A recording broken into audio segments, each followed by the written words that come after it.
El venado en Hora de Aventura. El episodio No One Can Hear You se destaca como uno de los momentos más perturbadores de Hora de Aventura. Cambia completamente la lógica vibrante y heroica de la serie y nos sumerge en un horror psicológico. La verdadera genialidad del terror aquí no está en un monstruo épico, sino en la presencia inquietante del veado, un enemigo que muestra una maldad silenciosa y depredadora. Lo que realmente traumatizó a una generación de niños fue la ruptura de la seguridad. Finn, nuestro héroe invulnerable, aparece con las piernas rotas, en una silla de ruedas y atrapado en un pueblo fantasma donde todos sus amigos parecen haber perdido la razón.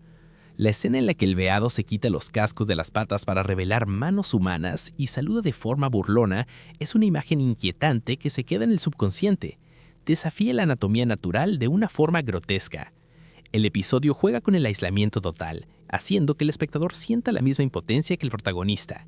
Al eliminar el diálogo por largos periodos y centrarse en el sonido ambiental y las miradas fijas del ciervo, la dirección crea una atmósfera de amenaza constante. Esta pieza es magistral porque entiende que el miedo infantil no siempre proviene de lo que se muestra. Proviene de la distorsión de lo cotidiano y la pérdida de control en un entorno que solía ser seguro. El trauma de Robin. La genialidad de este arco radica en que el trauma de Robin no es una debilidad abstracta, sino una herida psicológica que Slade manipula incluso desde la tumba. Convierte el trastorno de estrés postraumático en un antagonista tangible. Lo que hace que estas alucinaciones sean tan perturbadoras es el aislamiento sensorial y emocional de Leore. Mientras el espectador y Robin ven a Slade acechando entre las sombras, el resto del equipo solo observa a su líder luchando contra el aire. Esto fractura la confianza del grupo y le quita a Robin su mayor activo, su mente analítica. La dirección de la serie utiliza una paleta de colores desaturada y encuadres claustrofóbicos para que sintamos su hipervigilancia. Esta necesidad obsesiva de estar listo para un enemigo que ya no existe físicamente, pero que habita en su memoria. No se trata simplemente de miedo, sino de una desintegración de la realidad. El síntoma del trauma, en este caso la psicosis reactiva, se vuelve más peligroso que cualquier villano real. Al obligar a Robin a autolesionarse y alejarse de sus amigos bajo el peso de la culpa y el perfeccionismo, la narrativa valida la gravedad del trauma infantil en contextos de alta presión. Nos recuerda que el entrenamiento de Batman lo preparó para combatir el crimen, pero lo dejó emocionalmente indefenso ante la erosión de su propia cordura. Fiesta para una. La escena de Pinkie Pie en Fiesta para una va más allá de la simple comedia infantil y se adentra en el horror psicológico. Su impacto se debe a la ruptura total de las leyes que rigen a su personaje. Hasta ese momento, Pinkie era el símbolo de la alegría incondicional.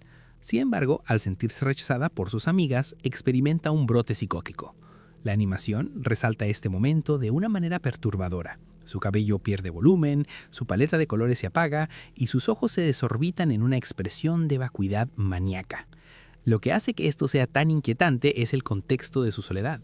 La desesperación la lleva a reemplazar a sus amigas con objetos inanimados, como un cubo de basura o una bolsa de harina.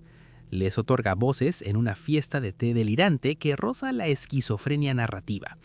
Para los niños de la época, esta secuencia fue un choque traumático. Desmanteló la seguridad del programa al mostrar que incluso el personaje más optimista puede romperse internamente ante el abandono percibido.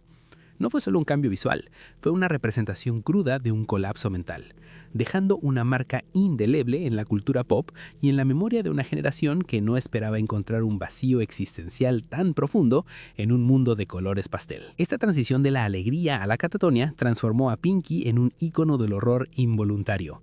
Nos recuerda que el aislamiento social es el miedo más humano y aterrador de todos. La escena de las vías en Tom y Jerry. El episodio Blue Cat Blues va más allá de la comedia física típica y toca la psiquis de los niños con un realismo emocional impactante y un quiebre brusco de la lógica de los dibujos animados. Lo que resulta muy perturbador para un niño no es solo ver a los protagonistas sentados en las vías del tren esperando un final trágico, sino la ruptura del concepto de resiliencia y victoria que define a Tom y Jerry. Durante años, los niños aprenden que, sin importar cuántas veces caen, siempre se levantan.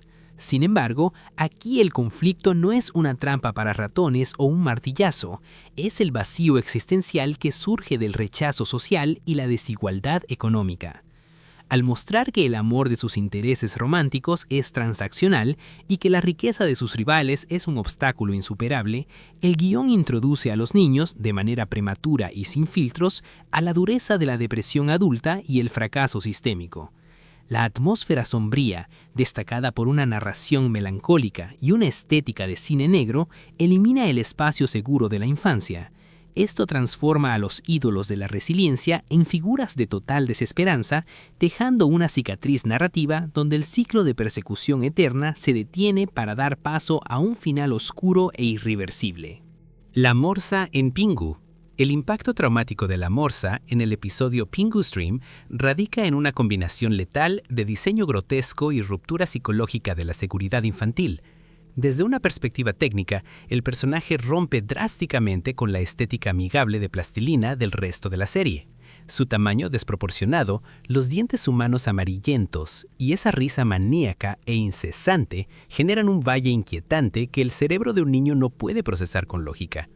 La perturbación no es solo visual, sino situacional. La morsa invade el refugio más íntimo de Pingu, su cama, y lo somete a una manipulación física donde el protagonista pierde total autonomía, siendo estirado y devorado como un juguete. Esta representación del acoso inevitable, sumada a una atmósfera surrealista donde las leyes de la física desaparecen, evoca miedos primarios relacionados con la vulnerabilidad absoluta. El hecho de que fuera censurado en varios países subraya que no se trataba de un simple susto, sino de una transgresión de los límites del contenido preescolar, transformando un espacio de aprendizaje en una pesadilla claustrofóbica que convirtió a un animal real en un símbolo de horror existencial para toda una generación que aún hoy recuerda ese encuentro con genuino pavor. Nosferatu en Bob Esponja.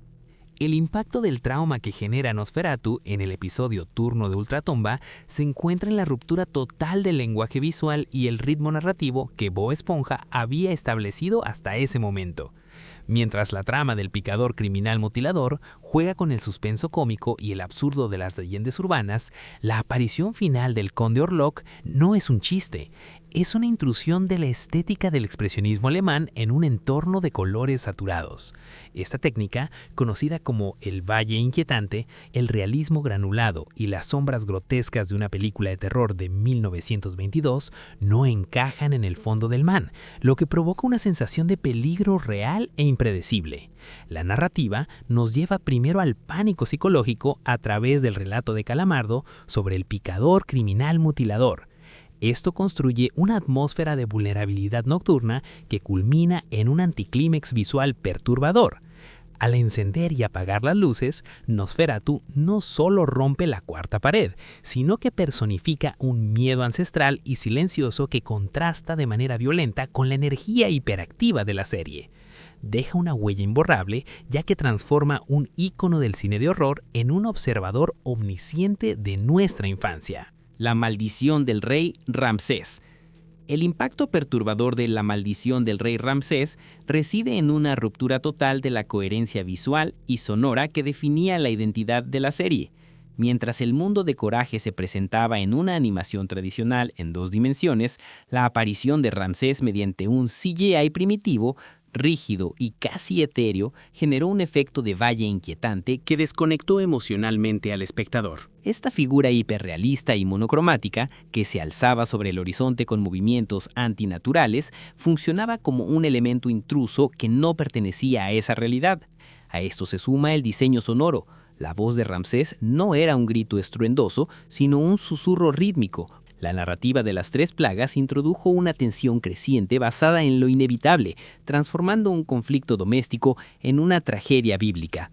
Para un niño, la vulnerabilidad de la granja frente a una entidad que no seguía las reglas físicas del resto de los personajes creó una sensación de indefensión absoluta. No era solo un monstruo debajo de la cama, sino una anomalía visual y auditiva que desafiaba la lógica. La aparición de la bestia. La bestia no es solo un enemigo común, es la representación física del fatalismo que llena el universo de Over the Garden Wall. Su papel como símbolo del miedo no se basa en su presencia constante, sino en su habilidad para convertir lo desconocido en una amenaza real. Usa la oscuridad y el silencio como herramientas de opresión psicológica. Al mostrarse como una silueta rodeada de sombras, la bestia fuerza al espectador y a los protagonistas a proyectar sus propios miedos sobre ella. Esto crea un ambiente sombrío donde la esperanza es un recurso limitado que debe ser alimentado, literalmente, por el aceite de los árboles de Edenwood. Esta dinámica transforma el bosque de un lugar de aventuras en un purgatorio, donde el terror se vuelve personal y emocional. La supervivencia de los hermanos depende de la pérdida de su voluntad. La brillantez de su diseño narrativo radica en cómo personifica la inevitabilidad de la muerte y el olvido. Su papel en el tono de la obra es crucial porque convierte un cuento de hadas en una reflexión gótica sobre la desesperación. Así, cada sombra en el camino de Wirt y Greg se siente llena de una intención maligna y trascendental. Esta fue el análisis de los momentos más perturbadores en la historia de todos los dibujos animados. Cuéntame aquí en los comentarios otro momento perturbador que hayas sentido que faltó. Si te gustó el contenido, considera suscribirte para apoyar el canal. ¡Hasta luego!